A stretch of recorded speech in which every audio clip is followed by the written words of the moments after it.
जय हिंद दोस्तों। इस वीडियो में हम रेलवे ग्रुप डी के मेडिकल प्रोसेस को समझेंगे कि मेरा रेलवे ग्रुप डी का मेडिकल किस प्रकार से हुआ था। चलिए शुरू करते हैं। तो पिछले वाले वीडियो में हमने बताया था कि डीबी किस प्रकार से होते हैं। डीबी का सारा प्रोसेस हो जाने के बाद हमें एक मेमो डीबी में ही दे दिया जाता है। इस मेमो को लेकर के हमें अपने मेडिकल आना होता है। तो हम अपने मेमो को लेकर के अपने मेडिकल चले आए थे। मेडिकल पहुँचने के बाद हम अपना पर्ची यानी कि मेमो एक सर को जमा कर दिए थे। यहाँ पर बैठा रहता है कोई सर, उसको आप जमा कर दीजिएगा। हम अपना मेमो इस सर को जमा कर दिए थे। बाद 1 से लगभग 2 घंटा बैठने के बाद हमें एक रूम में बुलाया जाता है। इस रूम में हमें एक बोतल दिया जाता है छोटा सा।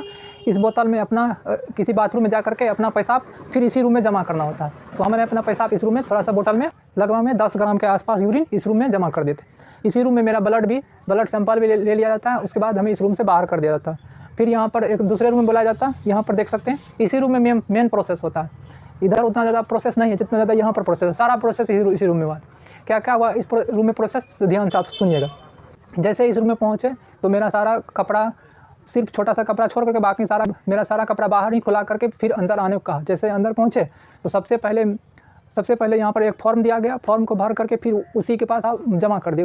वहाँ पर जो सर था उसी के पास जमा कर दिए थे।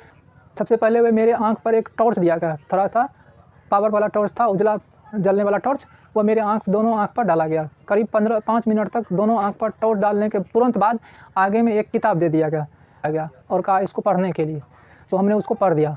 तुरंत पढ़ने के बाद, किताब को पढ़ने के बाद फिर वहीं पर रख दिया। उसके तुरंत बाद हमको एक कलर ब्लाइंडनेस टेस्ट किया गया। कलर ब्लाइंडनेस टेस्ट के लिए भी एक किताब दिया गया। किताब सर के हाथ में ही था। सिर्फ ये पेज को उलट देते थे और पूछते थे ये क्या लिखा है यहाँ पर। आप देख सकते हैं स्क्रीन पर हम फोटो दे दिए हैं। कुछ इस प्रकार का था, अंदर में लिखा हुआ था। या तो संख्या लिखा हुआ था, कभी 21 कभी 22, या ABCD लिखा हुआ था। उसको बताना होता था अंदर में क्या लिखा हुआ है, या कोई रेखा लिखा हुआ था। उस रेखा में शुरुआत और अंत कहाँ है वो बता। किताब को पलटता गया और हम उनको बताते गए। जब ये किताब पूरा बताया हुआ हो गया, उनके बाद मुझे कुछ दूरी पर, आप देख सकते हैं लगभग में 10 से 15 मीटर के आसपास दूरी था, एक रूम में, उसी रूम में जिस रूम में किताब पढ़ाया गया था उसी रूम में कुछ दूरी पर खड़ा कर दिया गया। और यहाँ पर लगभग में 3 कलर था। हमें बताना होता था कौन कौन कलर है। उस दूरी पर खड़ा कर दिया गया। लगभग में 15 से 20 मीटर की दूरी होता था, इतना दूरी पर खड़ा कर दिया। सबसे पहले लेज़र लाइट, वहीं लेज़र लाइट था। उनको यहाँ से एक सर था, वो खड़ा होकर के लाइट जलाया। सबसे पहले लाल लाइट जलाया और पूछा कौन सा लाइट जल रहा है। तो हमने उसको बता दिया लाल लाइट जल रहा है। उसके बाद फिर बताया कौन सा लाइट जल रहा है, फिर हरा लाइट जल रहा था। उसके बाद हरा लाइट को बंद करके फिर पीला लाइट जलाया। तो हमने बताया उनको पीला लाइट जल रहा।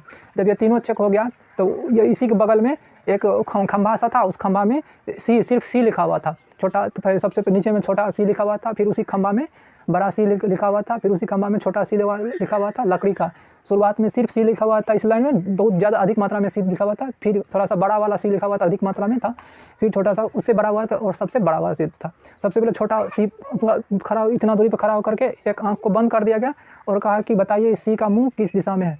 इसके सी के मुँह किस दिशा में खुला हुआ है। तो हमने उसको बताया इसका भी मुँह किस दिशा में खुला हुआ है।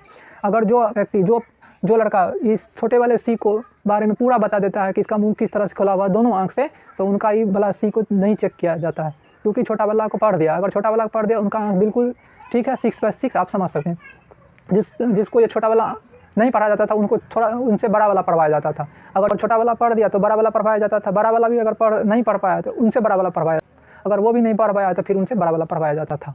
इतना प्रोसेस करने के बाद उनको रूम से बाहर करके छाती के एक्सरे के लिए भेज दिया जाता था। किसी बोर्ड में एक ही मेडिकल में सारा प्रोसेस होता है, किसी बोर्ड में इसमें मतलब एक ही मेडिकल में सारा प्रोसेस नहीं होता, किसी दूसरे स्थान पर भेज दिया जाता है। जैसे हम लोग के मेडिकल में हुआ था, जितना काम था इसमें हो गया था। सिर्फ एक ठो काम बचा हुआ था, छाती का एक्सरे मशीन इस मेडिकल में नहीं था। तो इसलिए हम लोग किसी सरकारी हॉस्पिटल से जा करके, सदर अस्पताल में जा करके छाती का एक्सरे करा करके वहाँ से फ्री में ही किया था। छाती का एक्सरे करा करके सर के पास आकर के जमा कर दिया था।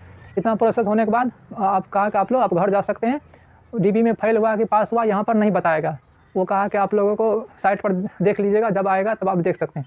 मेडिकल में किन किन बात का ध्यान रखें, तो मेडिकल में जब आपका मेडिकल हो रहा होता है तो उस वक्त अगर किसी का BP बहुत ज़्यादा है या किसी का शुगर बहुत ज़्यादा है, उस समय में आप उस दिन मीठा चीज़ और खाना बिल्कुल नहीं खाइएगा, क्योंकि अगर मीठा चीज़ खा लीजिएगा शुगर बढ़ जाएगा। सिर्फ पानी पी के रहिएगा। अगर पानी पीते हैं तो ना तो शुगर बहुत ज़्यादा होगा और ना ही BP आपका बहुत ज़्यादा हाई होगा।